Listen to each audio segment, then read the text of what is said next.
Here to discuss all of it, Jay Richards joins us now, director of the Heritage Foundation's DeVos Center for Life, Family, and Religion. Jay, good to have you with us, sir.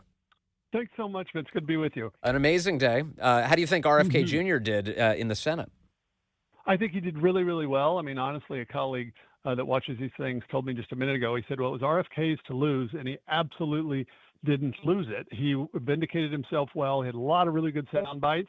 He wasn't mean-spirited, I don't think. I mean, that interaction with Elizabeth Warren was a little heated, but she was asking absurd questions, as you noted, and I think that came across. He was extremely knowledgeable in his detail. I'd love to compare, the hearing of Becerras 4 years ago, the previous HHS secretary, and see the kinds of softballs he probably had to deal with. Yes. They were asking RFK Jr., do you know exactly how many children, like newborn children, are on Medicaid, right? Is that really? I mean, you expected the head of HHS to have that level of granularity, but anyone that watched the whole hearing is saying, okay, this guy knows a lot about this stuff, and he's been willing to take social and political risks, even personal risks, for the sake of the truth. And I really hope that the committee, at least the rational ones on the committee, see that. Yes, and there's nothing shallow about RFK Jr. What came out in today's testimony was that he has a depth of knowledge that is unusual among human beings. I mean, the guy is encyclopedic. He was quoting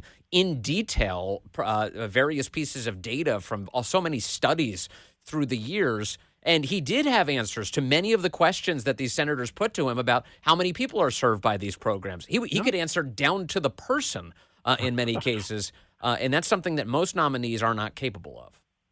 That's right. And that was surprising me that some of these questions, like, total numbers on Medicaid, for instance, he knew a lot of details about Medicare and Medicaid. We're talking each one of these is massive kind of European government size entities unto themselves, and they're all under HHS. In my view, I want to say, okay, who passed the test of the COVID lockdowns and the vaccine mandates? Robert F. Kennedy Jr. was one of those people. Ron DeSantis was one of those people. They passed the most crucial test of the last decade. And so I just really hope that people see what an opportunity this is, that a man like Donald Trump and RFK Jr. could ally on something. So, Jay, one of the things that I think distinguishes RFK Jr., one of the many things, is the fact that he seems to have his eye completely on the ball when it comes to American health. Because his thing is, we've got a huge chronic disease problem. Obesity rates are unseen anywhere else on the planet. That's not the way it is anywhere else. We spend the most money on healthcare, and we get some of the poorest results out of that. And so, in other words, our system dramatically needs to be fixed. And in Washington, all of the debates are always about spending levels and who pays and how can we get more money for this? What new program can we create? And meanwhile, RFK is saying, no. Let's start with the basics. How do we make Americans healthy, and what is causing their lack of health? Absolutely. I mean, the childhood chronic disease epidemic is precisely the right focus. And if you sort of tie this back, in almost every case, it has something to do with a weird legal cartel between big pharma, sometimes big food, and the federal regulatory agencies. It's a weird incestuous relationship that's hard to analyze on the left-right axis, but Robert F. Kennedy Jr. understands that. And it's really the first opportunity I think we've had in a century to actually be able to reform some of these things. Yeah, that's for sure. Did you get the feeling like you could sort of tell who was owned by these industries during the course of the questioning today? You certainly could. I mean, of course, like some people wish that he had gone right back to Elizabeth Warren and accused her and pointed out how much she's gotten from these companies. But the social media algorithms and the people online did it for us. Within 10 seconds, X had screenshots of how much money Elizabeth Warren has gotten from Big Pharma. It should be obvious to everyone that whatever you think of RFK Jr.'s views, he is in this because he believes in it. He believes he's helping people, and he was willing to honestly alienate a lot of his family in order to do the things that he's doing. That's a sign of authenticity from where I'm coming from. Yeah, and also, one of the biggest recipients of pharmaceutical cash in terms of political donations is Bernie Sanders. Bernie Sanders, who sits up there and acts as if, that any rich company is his enemy, not if they're giving him a lot of cash. And you heard it today. It's like all these senators, they reflexively defend the products that come from all of these companies and suggest that they deserve no scrutiny whatsoever. As RFK has to keep saying this until he's blue in the face. He is not opposed to vaccines. He is for being honest about whether or not they have side effects. That's a very reasonable position to take. It is, and people like, Senator Wyden, it's like they're living in a different decade. They don't know what's happened since 2020. They don't know what parents that are 25 years old that just had a baby, and the doctor tells them they need to get this hepatitis B vax on day one, even though we've tested the mom and she's negative. That's what they're dealing with. And so this idea that you have to be sort of reflexively, I support anything called the vaccine, no matter what it is, that's absurd. And pointing these things out doesn't make you sort of abstractly anti-vaccine, which is what they've tried to tar him with all this time. Yeah. Also, he seemed to be one of the only people that was sitting there who was willing to talk about whether what's going on with American food, what's going on with the groundwater, what's going on with soil. These are not Yes. these are not fringe or crackpot issues. These are very serious and real issues, aren't they, Jay? They absolutely are, and some of that is probably more the jurisdiction of the USDA than HHS. But if you want to know where those USDA food guidelines came from, they came from HHS-funded studies that once they got the sort of six country study that supposedly showed animal fats, cause heart attacks, they just shut down the research on alternative hypotheses. This happens again and again and again.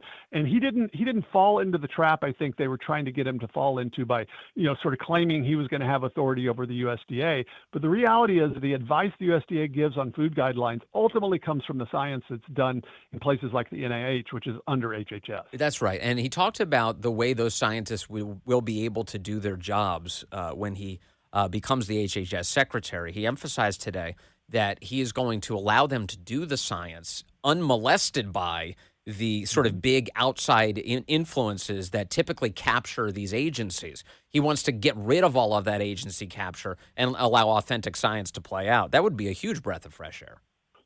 And absolutely amazing. And he said, as a lawyer that's been suing these companies, he understands corporate capture better than almost anyone. He had a front row seat on this. He gets it exactly. And those of us that are in Washington, D.C. dealing in policy, we see it all the time. But the problem is that both the Republicans and the Democrats manage, I think, to get defanged because the left doesn't want to criticize government and the right doesn't want to criticize businesses. But look, conservatives are about competition and free markets. We're not about corporations capturing regulatory agencies and vice versa. That's what we're dealing with. That's exactly right. Yeah, no, this is not, standing up for crony capitalism where a company owns the regulatory body and generates revenue off of that. That's not a free market. That's a rigged market, Jay Richards. Exactly. And that's what we're dealing with. And that's what I think people need to understand. And honestly, going to conferences about this stuff in the last couple of years, there are millions of Americans across the political spectrum, Catholic homeschool moms, sort of anarchists, people off the grid in Oregon, but they come together around this set of issues and it needs a political voice. And I think it finally has one. So I not only think that he's good, that he'd be good at it. And in other words, I think he's at least clears the bar of being a fine candidate. I actually think, having seen all of this and what I'm watching now, I think that it is hard to imagine someone who would be better in this role. Am I crazy, Jay? There is absolutely no one. I really thought, okay, Trump will probably make him sort of health czar in the White House. He won't go for the gusto. But as we've seen this first week of the Trump second administration, he goes for it in every case. And honestly, I suspect that if some lone Republican in the Senate decides to vote against RFK Jr., that's Trump's nominee, I suspect Trump will make it his business to make it hard for those people. There really isn't a second candidate for this. He's the guy for this job. He's the generalist. He's the one that'll be managing the giant operation, and then he will appoint experts and scientists, people like Jay Bhattacharya at NIH, that know the details and will be able to execute this vision. And he's going to be joined by hopefully Marty Makary, Dr. Marty Makary, who will run the Food and Drug Administration. And once again, I'm here wondering, how could we have a better team? Because these guys have genuinely different views about what the government should be up to. They genuinely care about these missions. And they're the you kind of mentioned it before, Jay, is like the guys who got COVID right, the guys who handled that entire thing right. Marty Makary is in there. He is. And Jay Bhattacharya, who was one of the co-authors of the Great Barrington Declaration, early on came out in the fall of 2020. And Jay himself actually has changed his minds on the benefits of the mRNA vaccine. He was an initial enthusiast, but based on data, he thinks, okay, there's a lot of people, it's probably a bad idea to have this. He is just the kind of person that you would want. He's open to evidence. Yes. He's an MD. He's also an economist. It's just the perfect person to run the NIH. And they have respect for the voters, and they treat them like the adults they are. So That's it. Those Exactly. are all great qualities. Hey, Jay Richards, thank you very, very much over at the Heritage Foundation. Great to talk to you today, sir.